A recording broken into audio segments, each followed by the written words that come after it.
Bonsoir madame, messieurs, bienvenue dans cette émission, les nouveaux numéros des Tables Rondes. Vous nous suivez, nous sommes en direct de Kinshasa, vous êtes à travers la République démocratique du Congo, même à travers le monde, surtout aux États-Unis. Merci pour votre participation à cette émission. Vous nous suivez à travers le bouquet Orao et même à travers l'Europe aussi. Je fais mention ici précisément à nos téléspectateurs qui sont à Londres, Belgique aussi, et même l'Allemagne, l'Italie, vous qui nous appelez et qui ne cessez de nous appeler pour même nous proposer des sujets de débat pour cette émission, voire même des invités aussi, nous vous remercions parce que cela traduit l'intérêt combien vous accordez à cette émission. Merci. Ce soir, nous revenons encore une fois pour poursuivre ces débats, les débats autour de la République démocratique du Congo face à cet environnement devenu apparemment hostile à la RDC, surtout à ses dirigeants, tels que les dirigeants qui font déjà l'objet des sanctions et la liste continue. Les résolutions sont toujours prises, que ce soit à l'Union européenne ou encore aux États-Unis, pour sanctionner ceux qui ne sont pas appréciés par l'extérieur, pour trouver des solutions aux problèmes politiques qui se posent au pays. Et ce soir, nous revenons encore une fois pour approfondir ces débats, mais avec d'autres invités qui sont avec nous. Apparemment, la République démocratique du Congo, face à ces pressions, je ne voulais pas dire menaces, ressemble à une maison divisée parce qu'il n'y a pas unanimité au sein de la classe politique sur la démarche, surtout de l'Union européenne. Et même ce qui s'est fait actuellement, je voulais faire mention au débat qu'il y a eu hier à Genève sur la situation au Kasaï. Vous êtes sans ignorer que l'extérieur, l'international exige une enquête internationale parce qu'on ne fait pas confiance à la justice congolaise qui a eu à décevoir dans le passé, contrairement à une dynamique au niveau interne qui souhaiterait exactement avec le gouvernement que Kinshasa prenne les choses à main, mais que les autres viennent en appui, sinon logistique ou technique ou en personnel, en expertise pour enquêter sur ce qui s'est passé dans le Kasaï. Il faut dire aussi qu'il n'y a pas unanimité en interne sur qui doit prendre le devant de cette enquête sur la situation au Kasaï. Pour en parler ce soir, on réfléchit, ce soir on va débattre autour d'une question, d'une problématique face à ces tableaux internationaux. Quel est l'avenir de la relation, sinon pour la relation entre la RDC et l'international? Je vois l'Union européenne, les États-Unis et même les Nations Unies. Pour en parler, on reçoit monsieur Billy Kambalé. Il est très connu, il n'est pas présenté, interfédéral de l'UNC en charge de la jeunesse. Exactement. Vous venez de célébrer les 7 ans du parti. Exact. L'UNC, 7 ans. 7 ans, c'est beaucoup, mais c'est petit pour un parti politique. L'heure est au bilan, peut-être. Une minute pour faire le bilan du parti. Exactement. Nous avons passé cet anniversaire dans la méditation pour savoir d'où nous venons, où nous sommes et où nous voulons aller. Nous avons idéaux et débats, bien sûr. Il n'est jamais facile de perdre des compagnons d'élite qui, avec nous avions commencé cette lutte noble, celui de vouloir offrir une alternative. Ils sont nombreux, il n'y a que 3, si je ne m'abuse. Il y a l'honorable Bitakwira, il y a le secrétaire général Lewanga, il y a Claude Loubaya qui est notre ancien secrétaire général. Mbata aussi. À ma connaissance, le professeur Mbata est du parti, à moins que vous ayez une révélation à nous faire. Et d'autres sont toujours là, nous continuons. Le problème, c'est que le Congo a une difficulté, c'est que nous pensons qu'un parti, c'est une ligne monolithique. Non, Mbindoulé est toujours là, il est toujours là, il est au parti. La particularité de l'UNC, c'est que c'est un parti démocratique. Il y a des voix parfois discordantes, y compris jusque dans les médias, et les gens pensent que ce sont des départs au sein du parti, mais non, ce sont des points de vue. Et en interne, au niveau de la direction politique, nous continuons des débats autour des grandes questions et nous poursuivons notre lutte. Nous pouvons dire que nous avons remporté certes des victoires. À une année seulement d'existence, nous avons eu 18 députés. Notre président a été classé 3e selon les résultats Ngoï Mulunda aux élections présidentielles. Nous avons remporté une grande victoire en 2015 contre le régime en freinant la loi électorale qu'on voulait conditionner au recensement et pour retarder encore les processus électoraux. Nous avons fait des marches, nous avons fait des sit-ins, nous avons fait des villes mortes. L'UNC était l'affaire des lances et est toujours l'affaire des lances de l'opposition congolaise. Nous avons pris l'option de participer au dialogue parce que nous avons à tout prix voulu éviter les chaos au pays. Et donc, c'est pas fait votre affaire au sein de l'opinion. Un leader ne fonctionne pas toujours par rapport à l'opinion. Un leader, c'est un homme d'État qui voit l'avenir, qui ne voit pas simplement le présent. Et donc, nous avons pris les options qui étaient les nôtres. Je crois que c'est l'avenir qui dira qui avait raison et qui avait tort. Mais une chose est sûre, nous avions dit que le dialogue était incontournable, on nous a traité de tous les noms d'oiseaux, mais tout le monde a fini à la table des négociations. Il y a même un troisième dialogue aussi qui est en vue. J'attends que nous ne souhaitons pas. Donc, 7 ans, ça s'est fêté dans la méditation et nous pensons que nous sommes et nous restons le parti le plus fort, les mieux structurés, les mieux organisés et la Commission africaine de supervision des élections avait démontré que s'il y a 4 partis les mieux implantés à plus de 75% sur les territoires congolais, en tout cas l'UNC était en pole position. Donc nous continuons à notre lutte et nous continuons à sensibiliser. Vous arrivez à nos sièges, c'est des adhésions massives tous les jours que Dieu a créés, sauf bien sûr les dimanches où nous ne travaillons pas. Je préfère mettre un point parce qu'il y a beaucoup à dire sur cela. Merci beaucoup. En face de vous, maître émérite locaux, porte-parole du Parti travailliste, membre de l'opposition nationaliste. Bonsoir, maître, bienvenue. Vous avez initié un sit-in dans l'opinion.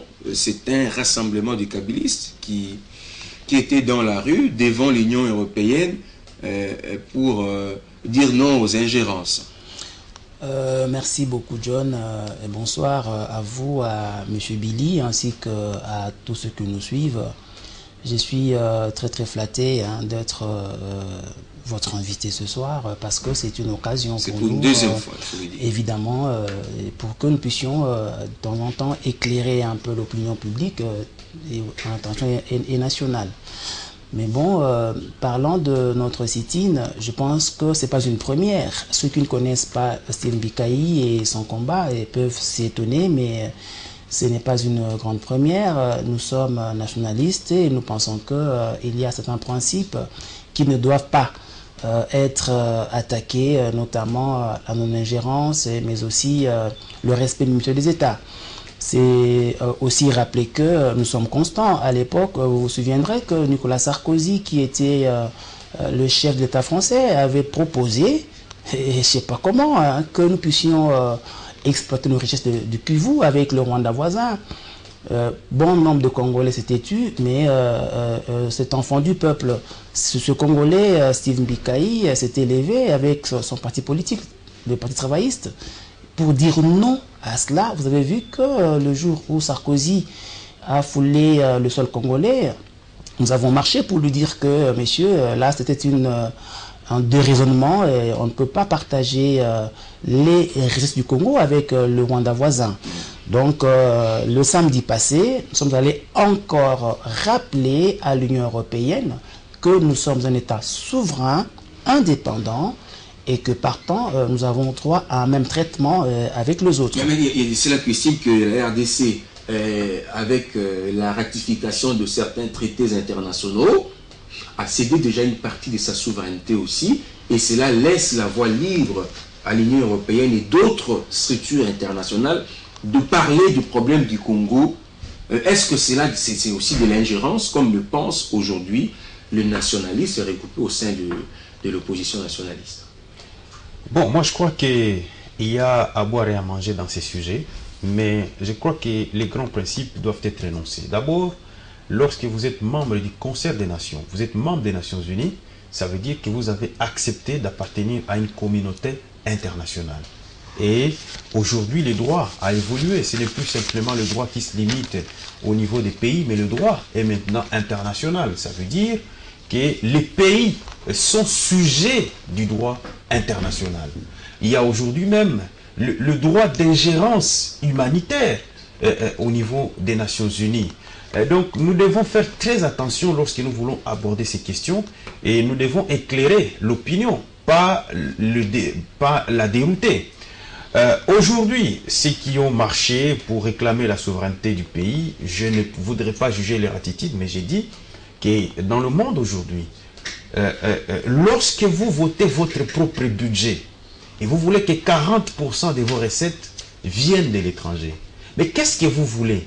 Vous pensez que les gens vont vous donner leur argent sans avoir un droit de regard sur comment vous allez utiliser leur argent? Puisque quand vous demandez que l'étranger puisse financer votre budget à plus de 40%, ça veut dire qu'il y a des assignations et sur base des objectifs que vous voulez atteindre. Mais faudra-t-il aujourd'hui penser à la réforme de ce droit international qui interdit, entre autres, les ingérences, les rapports à égal entre États, qui interdit la subordination dans le rapport? Est-ce qu'il faut maintenant penser à la réforme, si vous me permettez les mots, du droit international? Non, pas du tout. Il faut savoir d'abord qu'il s'agit de l'évolution. Ça veut dire que nous sommes partis des États qui n'avaient pas besoin les uns les autres. Nous sommes arrivés à la catastrophe de la Première Guerre mondiale. Après la Première Guerre mondiale, on a créé la Société des Nations. La Société des Nations qui a aujourd'hui aussi échoué, qui n'a pas réussi à établir la paix et la quiétude dans le monde. Nous avons abouti à la Deuxième Guerre mondiale. Après la Deuxième Guerre mondiale, les nations s'étaient déterminées à former maintenant une communauté de nations qu'on appelait les Nations Unies à San Francisco. Donc, c'est une évolution. Et dans cette évolution, les crises n'ont pas manqué. On connaît les chocs pétroliers, la crise en Irak, la guerre du Golfe, la guerre du Koweït, ainsi de suite. Ce sont des crises qui ont démontré effectivement la fragilité encore de la paix dans le monde. On a eu la guerre froide avec des États super puissants qui utilisaient, qui avaient une guerre, des sous-traitances avec des pays qu'on appelait les pays satellites. Donc ça a évolué au fil du temps. Donc il faut aujourd'hui que les politiciens congolais s'intègrent dans cette manière, dans cette communauté internationale pour que nous puissions peser en tant qu'État. Parce que lorsque les amis sont en train d'évoquer les problèmes de souveraineté, mais non, mais aujourd'hui le monde, on a eu l'Europe qui avait des États, mais aujourd'hui l'État, ils ont compris qu'il y a fragilité si chacun continue à œuvrer de son côté. Ils ont compris l'Union européenne. Nous, en Afrique, nous avions l'Organisation de l'Unité africaine après les indépendances, mais nous avons fini par l'Union africaine et même les pères qui se battaient pour l'Union africaine continuent à penser qu'il fallait qu'on crée même un seul État qu'on appellerait les États-Unis d'Afrique. Donc, ceux qui défendent ces thèses des prétendus nationalistes, mais les nationalistes qui pillent leur propre pays, qui tuent leurs propres concitoyens, les nationalistes qui engloutissent leur propre économie, ce n'est pas du nationalisme, mais ça ce sont des concepts des dictateurs qui veulent se pérenniser au pouvoir et dont ils sentent que la pression interne, aujourd'hui, si le pouvoir du président Kabila veut utiliser des concepts tels que nationalisme, alors que tous nous savons très bien qu'une gestion calamiteuse, le pouvoir de Kabila a vendu les sols et les sous-sols du Katanga à plus de 85%. Avec des carrés miniers, on a pillé le Katanga, on a pillé le Kivu. Aujourd'hui, les mineurs du Kivu sont vendus à vil prix dans les monarchies du Golfe. Aujourd'hui, le Congo est saigné à blanc. Vous allez en province orientale, on a bradé avec Anglo d'Achanté, on a bradé les richesses du Congo et on veut parler du nationalisme. Écoutez, il faut arrêter de tromper les Congolais. Il faut dire la vérité aux Congolais que ce concept est récupéré par les gens en mal de positionnement. Très bien. Alors, monsieur Maître Billy, Maître émérite, quand le droit devient international, comme l'a dit Billy tout à l'heure, et que vous venez en sit-in devant l'Union européenne pour s'opposer aux ingérences, respect de la souveraineté, on parle d'une farce, selon M. Billy Kambale, parce que c'est dépassé. Et puis, vous semblez rouler à contre-courant parce que les choses ont évolué. Vous avez la parole. Merci beaucoup, John. Je pense que venant de Billy, je ne suis pas surpris parce que ce n'est pas un juriste, il ne maîtrise pas le donné de droit, il a plus de pensée versée dans la politique et j'aimerais lui dire que la cohabitation entre la politique et le droit est généralement conflictuelle. Alors, vous avez voulu savoir d'abord, si on peut réformer le droit international, moi je dis non, il faut justement le respecter tout simplement, parce que les principes sont là. Le principe qui irrigue justement les relations internationales sont consignés dans le droit international public. Alors, ce droit consacre plusieurs chapitres, n'est-ce pas, au rapport entre États. Ce rapport doit se faire de façon avec le respect mutuel, premièrement, mais aussi avec le respect des principes. Aucune nation ne peut avoir une domination sur une autre nation. C'est en fait ça qu'on appelle, que nous autres, nous appelons impérialisme. Cette époque est révolue, c'est non, mais justement, cette époque est révolue. Le droit à l'ingérence humanitaire, on vous l'a rappelé. Non, mais excusez-moi. Allez-y. Excusez-moi. Comment on peut vouloir défendre un droit lorsqu'on martyrise le droit en fait? Je suis un technicien de la loi et un praticien du droit. J'aimerais dire à M. Billy que le droit n'est pas dépassé, le droit est là en fait. Aujourd'hui, nous avons appris aux États-Unis d'Amérique, les policiers américains ont tiré sur une femme noire qui était grosse, au motif qu'elle serait armée d'un couteau. Est-ce que le Congo a parlé? Est-ce que l'Union africaine a parlé? Non, eh bien parce que ce sont les affaires internes des États-Unis d'Amérique. Ils ont leur constitution, ils ont leur modus vivendi. Nous avons le nôtre. Nous ne demandons rien d'autre que le respect des États. Le Congo parle français, certes, mais cela ne fait pas du Congo un État outre-mer de l'Union européenne. Que non. Moi, je pense que l'Union européenne, si elle a des griefs envers le Congo, il y a le canal diplomatique bien connu de tous qu'ils doivent utiliser. Qu'est-ce que vous voyez lorsque le Parlement européen s'est réuni, alors que ni Billy, ni moi, et encore moins nos frères et sœurs, avons voté un seul député européen puisse prendre des décisions sur le Congo? Et ça, c'est bizarre, c'est bien grave. Alors, venez d'un Congolais qui estime qu'il doit faire allégeance à l'Occident, il doit courber les chines pour que l'Occident qu'on puisse l'utiliser comme un sac de boxe. Je lui demande plutôt de suivre bien l'hymne national. Il ne faut pas courber les chines. Il faut plutôt le relever pour dire aux autres que le Congo est un État et que le Congo doit être respecté dans le concert des nations. Mais quand vous demandez le financement de votre budget auprès de ces États-là ou de ces structures internationales, et aussi, comme l'a dit Billy, quand le peuple s'approvit de plus en plus, est-ce qu'il faut parler de nationalisme? Je vais vous dire une chose, Billy a parlé de pillard. Mais le pillard, ce ne sont pas les Congolais. Il sait très bien que les multinationales qui pullulent à l'Est, qui pillent, qui tuent, ne sont pas congolaises, elles sont occidentales. On va revenir sur le débat à Genève qui est hier, sur le dossier Kassaï. Ça nous concerne aussi directement et efficacement.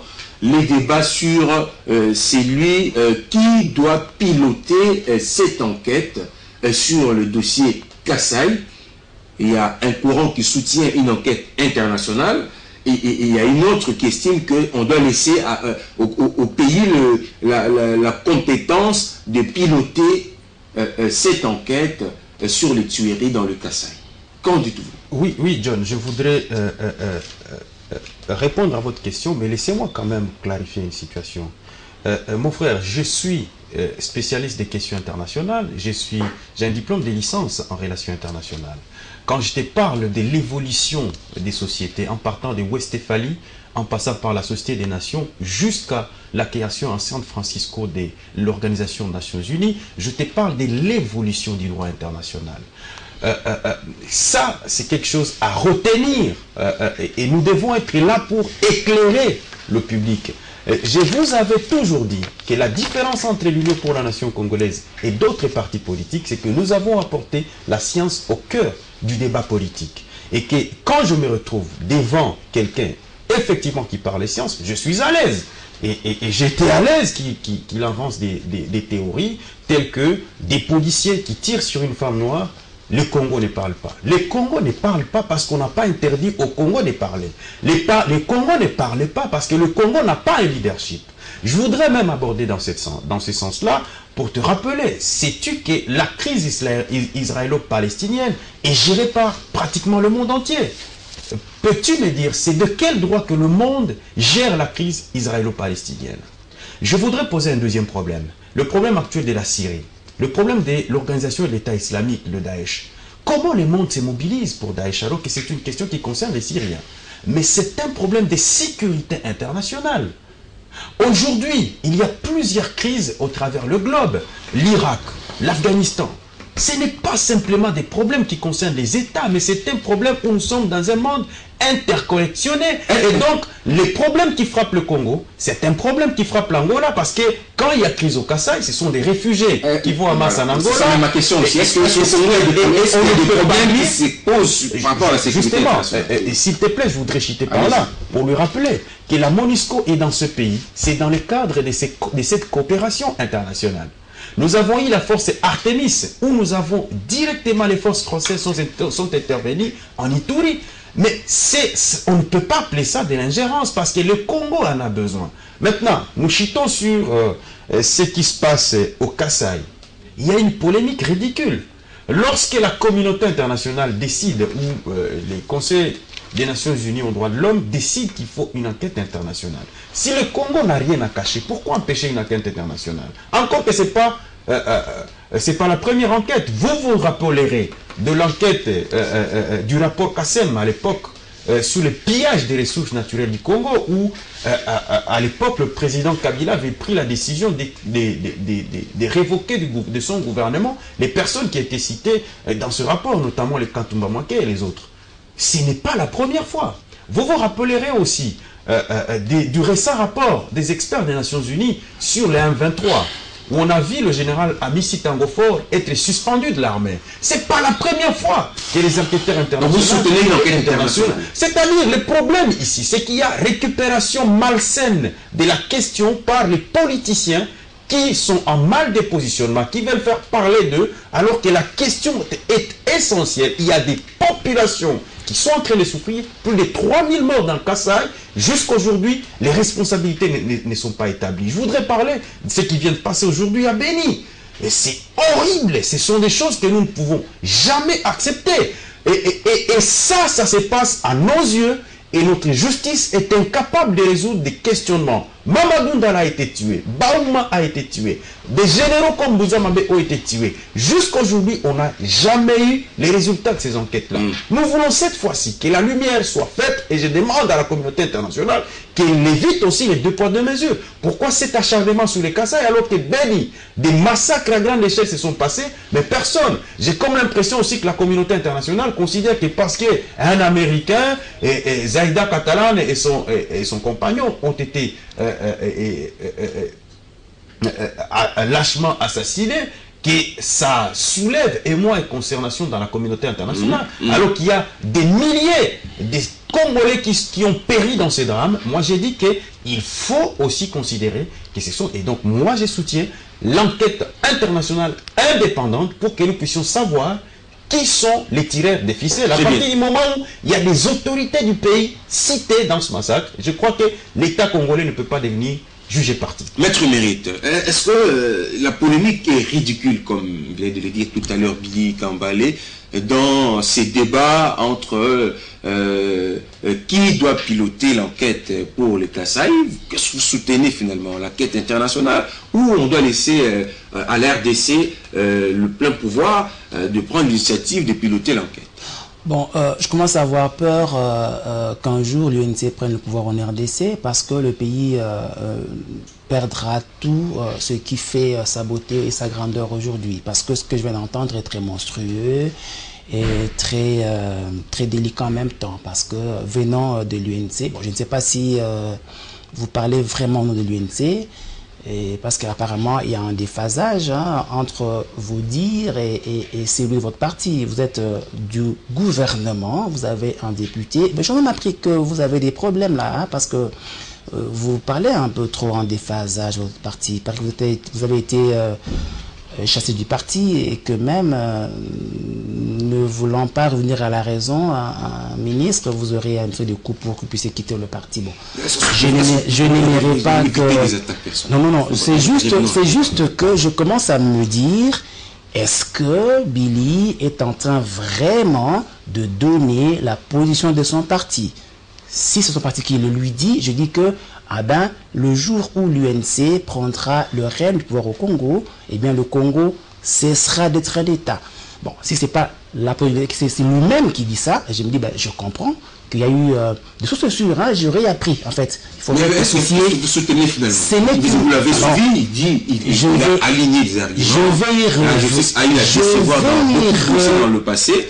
Il soutient la John, je vais y revenir. Laisse-moi un peu de temps parce que je suis en train de bien vouloir comprendre mon co-débatteur. Il faut que je sache sa position est celle de l'UNC ou bien sa position personnelle.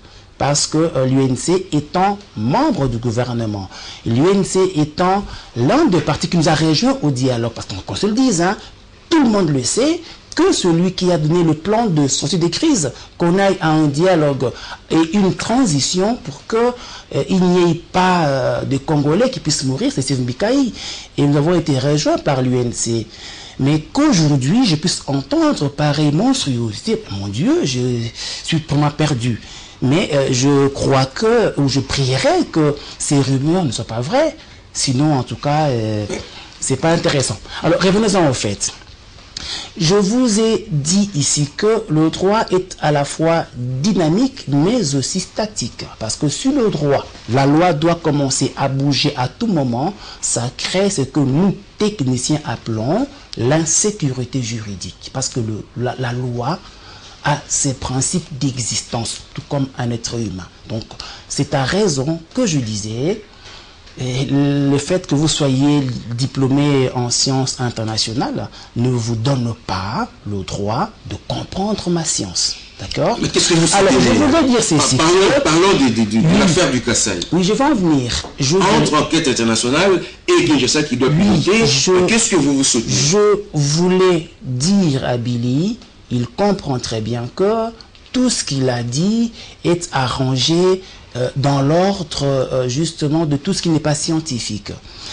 Lorsque j'ai évoqué un problème en vous disant que il y a des faits qui se passent ailleurs, qui énervent le droit international, lorsque le Congo ne parle pas, ça ne veut pas dire qu'il ne parlait pas parce qu'il n'a pas de parole.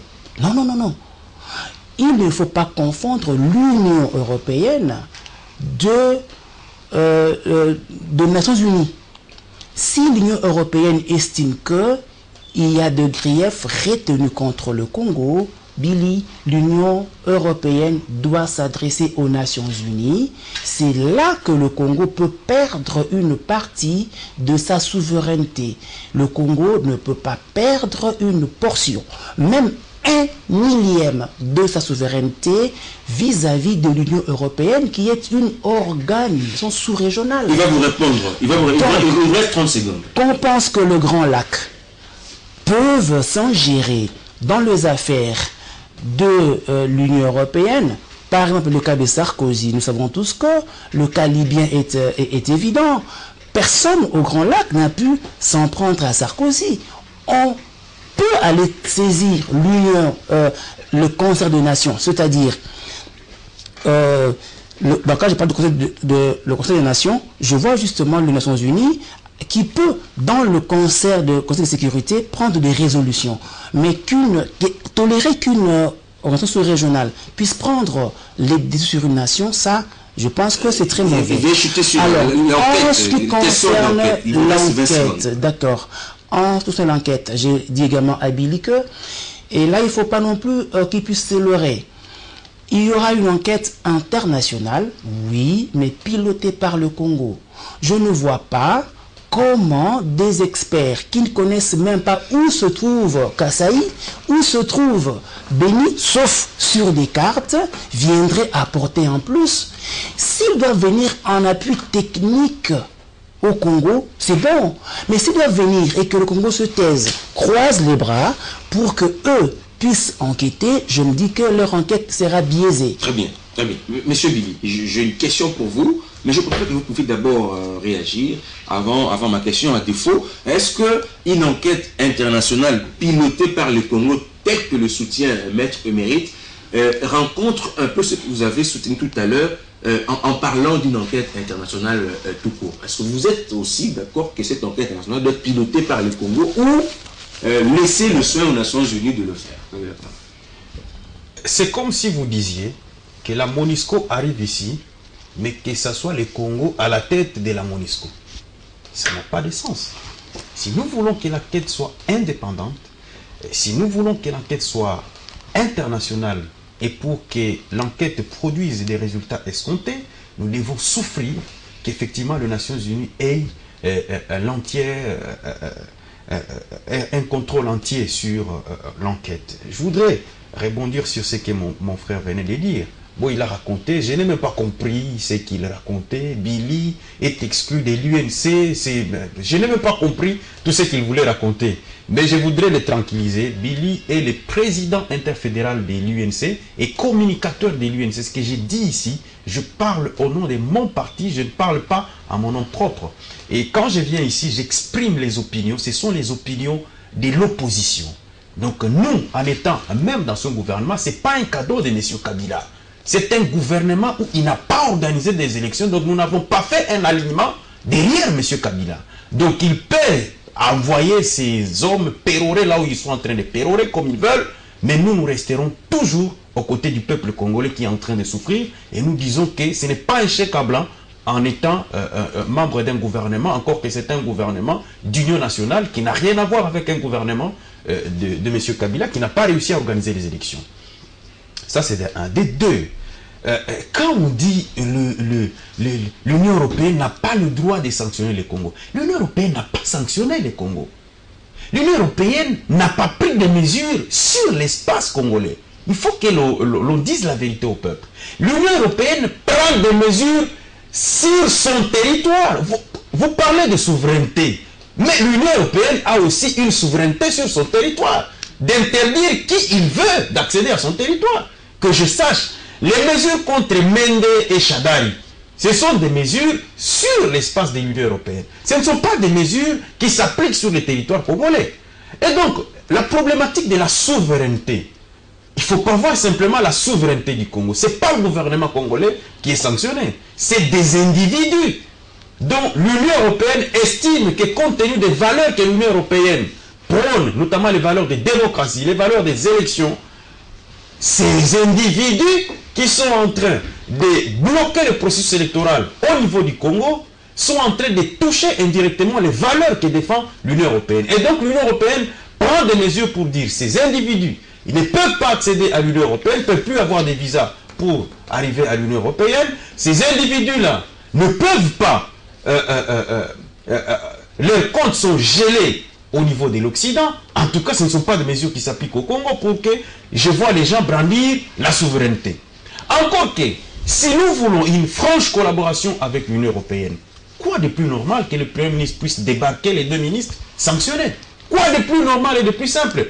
Je vous ai dit que ce n'est pas la première fois. Nous avons eu des cas similaires avec le rapport Kassem sur le pillage des ressources du Congo. Les cas qui ont été débarqués du gouvernement. Nous avons eu le rapport des experts des Nations Unies sur la situation au Kivu avec le M23. Monsieur Gabriel Amissi, dit Tango Fort, a été débarqué à la tête de l'armée à cause de ce rapport-là. Donc, ce n'est pas la première fois. Vous soutenez l'enquête internationale pilotée par les Nations Unies. Et donc, l'enquête internationale, lorsque notre frère nous dit qu'on ne peut pas accepter que les experts des Nations Unies viennent parce qu'ils ne maîtrisent pas le Kassam, j'ai dit, mais mon Dieu, de quoi parle-t-il?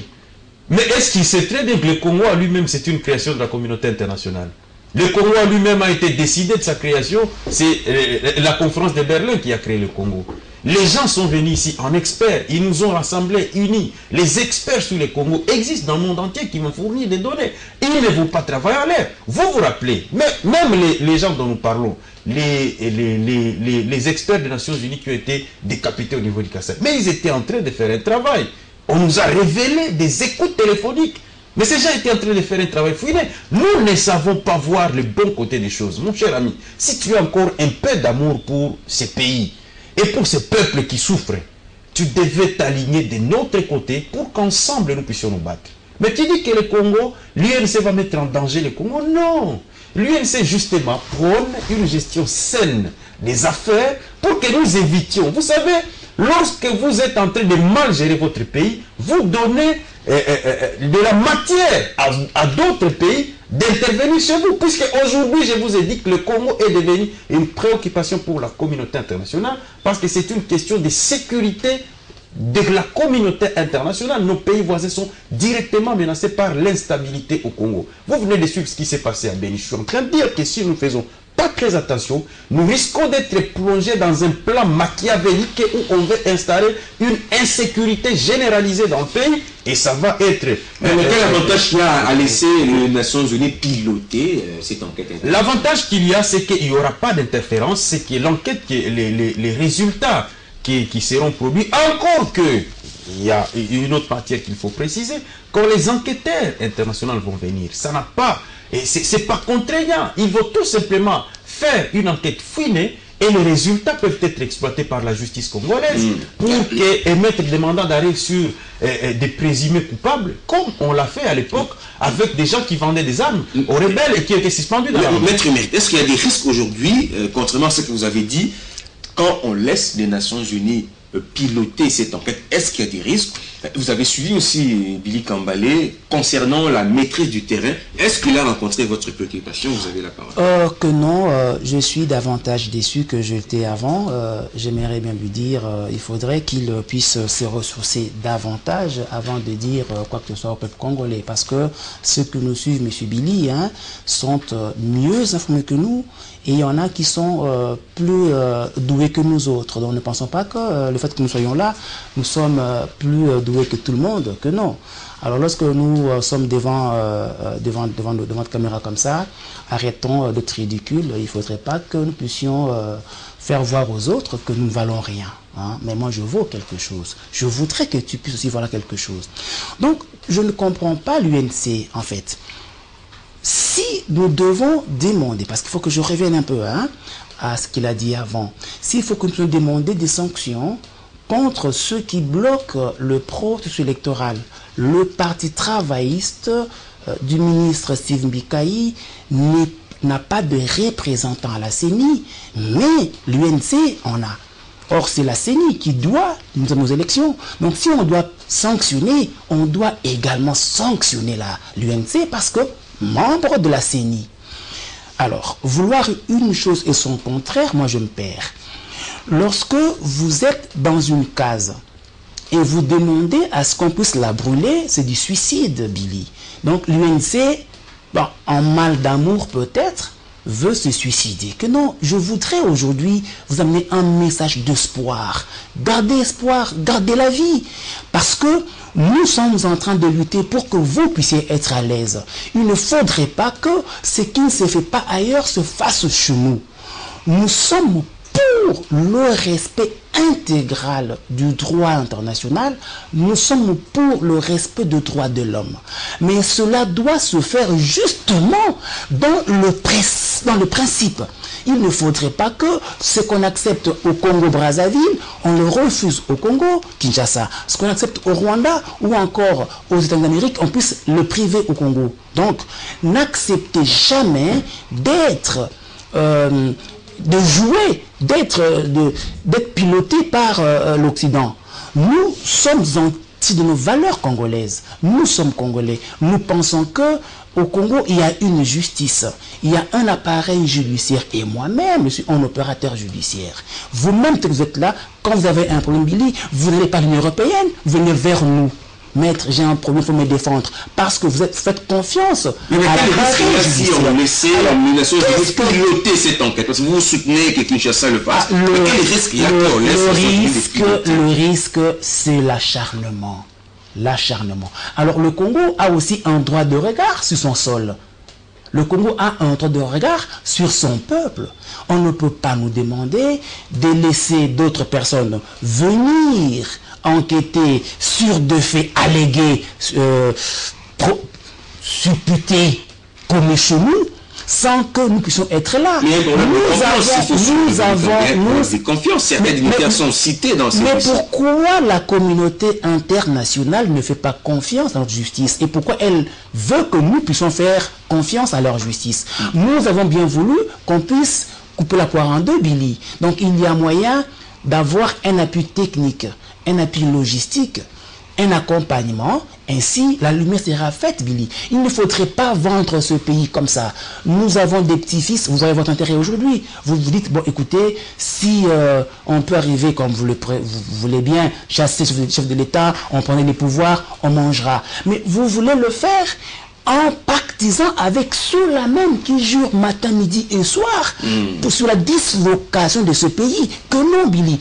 Si c'est ça l'UNC, je suis très déçu et je demande aux Congolais d'avoir, de très bien réfléchir sur leur adhésion, si cela est vrai en fait. Hein, parce que les vraies adhésions des OPT, je pense que vous voyez comment, partout ailleurs, les gens courent vers nous parce qu'ils comprennent que nous défendons le Congo, mais aussi les Congolais. Est-ce que le gouvernement ressemble aujourd'hui à une maison divisée sur cette question-là, surtout de l'attitude de la communauté internationale, parce qu'il n'y a pas unanimité même au sein du gouvernement? Est-ce que ça ressemble aussi à une maison divisée? Non, c'est-à-dire, ici, je suis peiné de suivre mon ami, et je ne sais pas de quel bord il se situe, mais le peuple congolais a compris le bord où il se situe. Et c'est normal, moi je le comprends.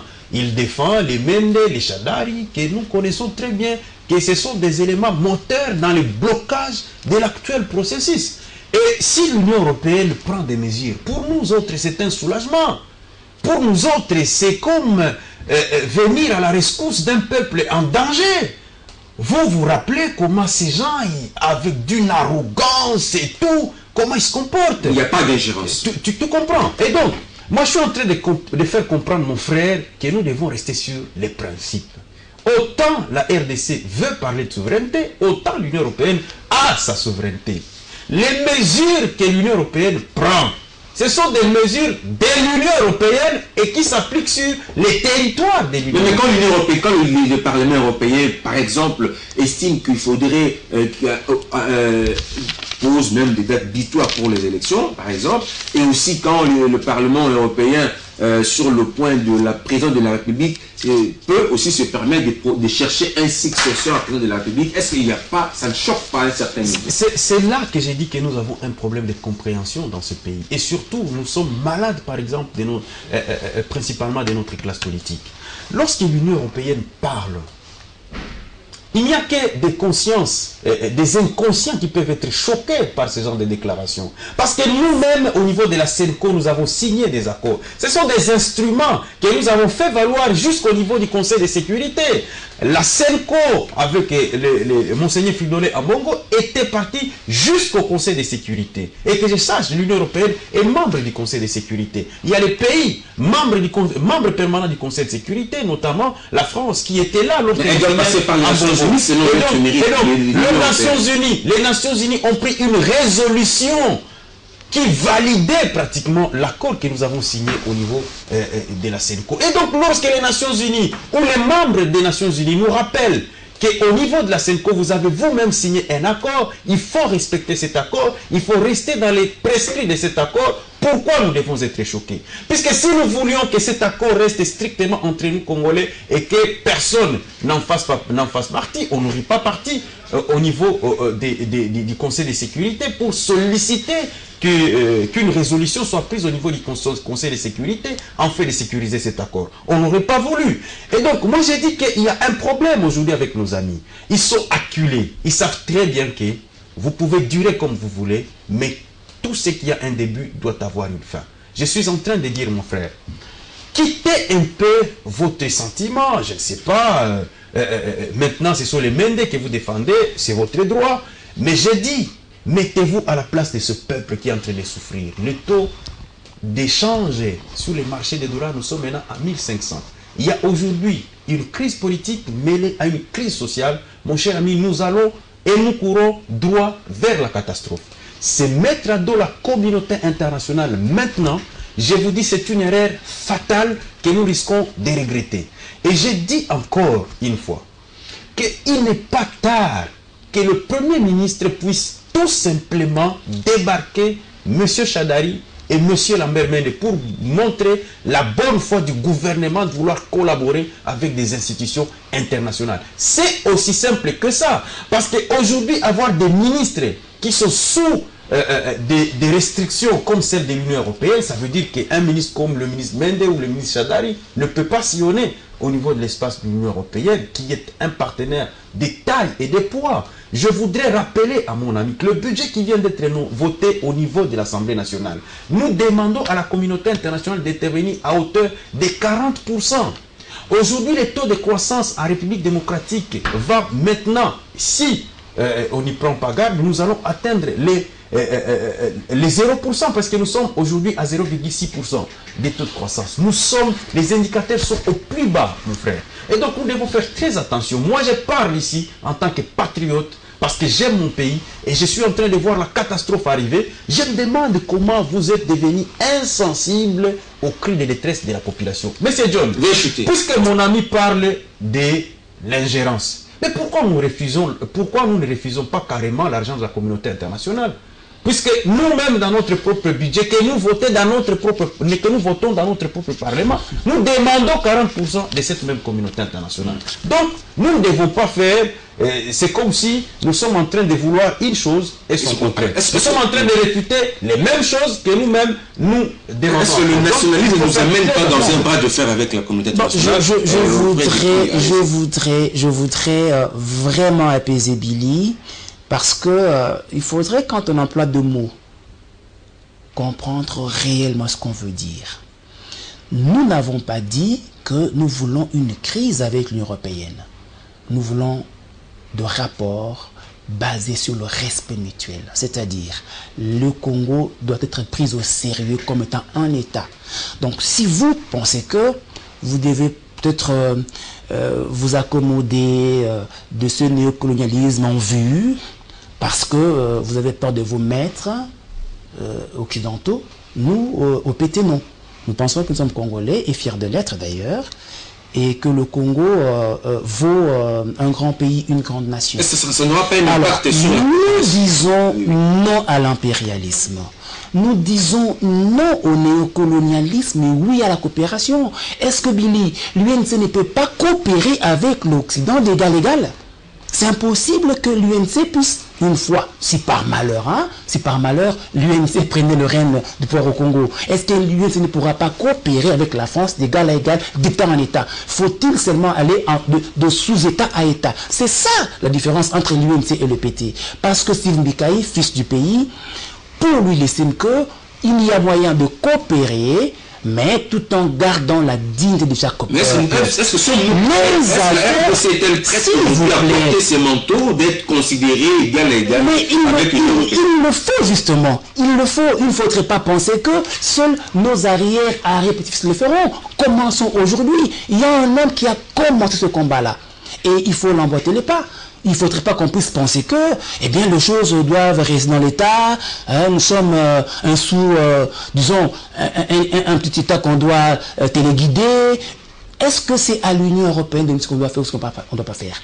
Je vais vous rappeler, parler de l'ingérence. Est-ce normal dans un Parlement européen, là où aucun Congolais n'a voté un seul parlementaire? C'était le 15, hein, je vous informe, je vais vérifier si cela est vrai dans mes notes. C'était jeudi le 15 juin 2017. On nous dit, écoutez, il faut qu'il y ait de la part, et on va chercher son remplaçant. Nous disons non. Cette affaire doit être réglée par toi, par moi. Non, elle exige des élections. Écoutez, elle exige la création de l'accord qui exige les élections. Est-ce que le président qui sera élu au Congo sera le vice-président de l'Union européenne? Non. Ça serait le peuple congolais. On vous a rappelé la sécurité internationale.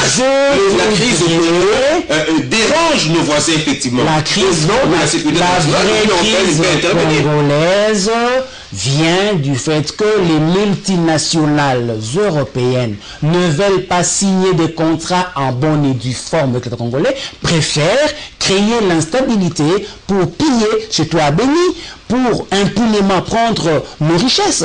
Mais nous voulons une chose, ils peuvent entrer par la grande porte, respecter ce pays, prendre nos richesses, mais en payant le prix juste. C'est ça le problème.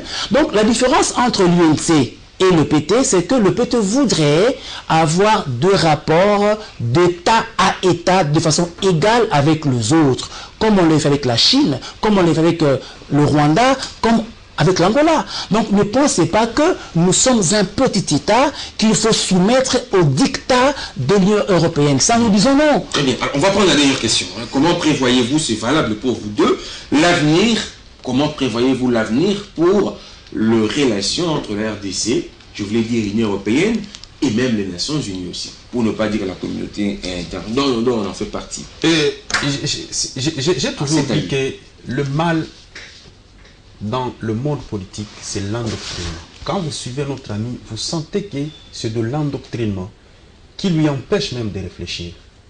Il est même scandalisé sur des choses qui ne créent pas scandale. Lorsqu'il dit qu'il a été scandalisé, qu'au Parlement européen, qu'on discute de l'avenir du Congo. Je t'informe que le Parlement congolais a une commission permanente qu'on appelle Commission des Affaires étrangères.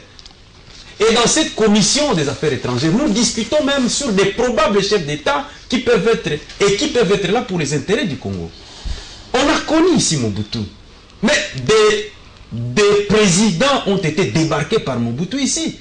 Mais dans nos pays voisins, je ne voudrais pas le citer parce que ce sont des questions d'État et des secrets d'État.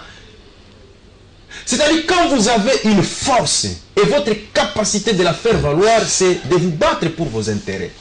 Vous ne pouvez pas demander à l'Union européenne de se battre pour les intérêts du Congo. C'est justement parce que vous êtes dans la logique de vouloir ramener le Congo vers les bas. Nous sommes dans la logique de vouloir imposer un leadership fort à la tête du Congo pour que le Congo, par rapport, et c'est ce que le président Vital Kamerhe avait écrit dans son livre La politique transatlantique de la République démocratique du Congo, RDC, terre d'espoir pour l'humanité. Ça veut dire que nous sommes l'élément moteur du développement parce que nous sommes les carrefours de plusieurs intérêts et que si nous avons un leadership responsable, nous allons faire en sorte qu'aujourd'hui, le Congo soit cet élément moteur du développement, non seulement en Afrique, mais dans le monde, parce que nous sommes le réservoir des matières premières du monde et ça peut nous mettre en avant-plan pour la coopération et pour que nous puissions mettre des États voisins dans la coopération où c'est le Congo qui est l'élément moteur. C'est un problème de leadership au Congo. Si aujourd'hui vous êtes scandalisé par de petites choses comme ça, ça veut dire tout simplement que vous n'êtes pas à votre place et vous ne connaissez pas ce que comment prévoyez-vous l'avenir pour nos relations avec... L'avenir pour nos relations, tout simplement, c'est le départ du président Kabila. Il faut que le président Kabila comprenne qu'il y a une vie après la présidence et que ça ne sert à rien de se cramponner au pouvoir parce qu'en se cramponnant au pouvoir, c'est le petit peuple qui est en train de souffrir, c'est le petit peuple qui est en train de souffrir et aujourd'hui, sur les marchés d'échange avec cette spéculation honteuse où le dollar ne fait que grimper alors que le pouvoir d'achat de la population ne suit pas, j'ai dit bien la crise sociale est devenue même pire que la crise politique. L'avenir ne passera que par le départ du président Kabila. Il faut que nos amis de la majorité le comprennent. Les manœuvres aujourd'hui qui tendent à vouloir pérenniser le système au-delà de 2017 doivent être des manœuvres à combattre et à combattre à tout prix pour qu'au finish, nous puissions avoir des élections cette année, à la fin de l'année, puisque l'enrôlement tel que ça continue. Et c'est là que je voudrais te dire, en tout cas, ce qui concerne la CENI, il faut éviter de s'ingérer dans la CENI parce que la majorité au pouvoir est en train de vouloir faire mes bas sur la CENI. Il faut qu'on laisse la CENI faire son travail. Le gouvernement doit poursuivre les efforts pour mettre à la disposition de la CENI. Et c'est là que je voudrais encourager le gouvernement à mettre à la disposition de la CENI suffisamment de moyens pour que la CENI cette année nous organise des élections. Et qu'au finish, que le président Kabila puisse partir. Il n'y a que par cette manière-là que nous arriverons à régler le problème. Est-ce que vous voyez aussi les choses de la même manière? Comment prévoyez-vous l'avenir pour nos relations avec la RDC? Est-ce que ça doit passer par le départ aussi du président Kabila, comme l'a dit Blikamba, il va terminer? J'aimerais vous dire ceci que cette rhétorique, on l'a entendue en 90. En 1990, le Congo était en crise. L'on disait que Mobutu doit partir parce que c'est lui le mal du Congo. Mobutu est parti, mais nous sommes là avec le même problème. Donc cela veut dire le problème du Congo et du Congolais est ailleurs. Ce n'est pas dans le fait de changer rapidement de chef d'État qu'on trouvera notre solution. Moi, je pense que le vrai problème du Congo sera résolu dès lors que le Congolais comprendra que ce pays lui appartient et aussi ses richesses, et que le Congolais comprendra également qu'il ne doit pas rester comme une étiquette et qui ne doit pas être géré par d'autres pays. Donc nous sommes un État souverain indépendant, on a tout ce qu'il faut pour décoller, et pour ce faire, il faudrait tout simplement qu'on puisse être sérieux, que l'UNC soit sérieuse. Moi, je suis très déçu ce soir de voir que Billy Kambale tente de tirer sur le gouvernement, alors que l'UNC est membre du gouvernement. Donc, lorsqu'on veut brûler une case dans laquelle on se trouve, c'est du suicide, Billy. Que l'UNC ne puisse pas se suicider, ce pays a de l'avenir, et Steve Mbikaï ne souhaite le dire. Donc, ce pays a, avec ses idées, pour aller de l'avant. Donc, soyez sereins, soyez calmes. Nous voulons que l'Occident nous prenne au sérieux et que nous puissions plus vivre dans le dictat, mais dans la coopération sincère. Je crois qu'on a terminé. Merci beaucoup. Juste une parenthèse que j'ouvre et je referme. Je voudrais dire à mon ami qu'il me comprenne très bien. Mende et Shadari, ce n'est pas ça le gouvernement de la République démocratique du Congo. Ils peuvent partir, le gouvernement va continuer à fonctionner. Acclimatez-vous à cela et vous comprendrez qu'il n'y a pas un problème, il y a seulement un problème de certains individus qui pensent que sans eux, le Congo ne peut pas aller de l'avant. Et donc il faut le comprendre. Ma conclusion est d'actualité, je le réédite. Très bien, merci. Je vous remercie pour votre participation à cette émission. Maître Mérite, locaux de la NCPS, Billy Kambale de l'UNC, on vous remercie pour votre participation à cette émission. Merci. On va continuer, on va rester à l'écoute de vous qui nous suivez de partout. Continuez à nous appeler, à nous faire des propositions. On vous retrouve le jeudi prochain. Guy Lukoki, Maurice Gigando et Agla Iba Didi Idi et ont participé à la réalisation de cette émission. Portez-vous bien. On vous retrouve très prochainement avec le même plaisir. Au revoir.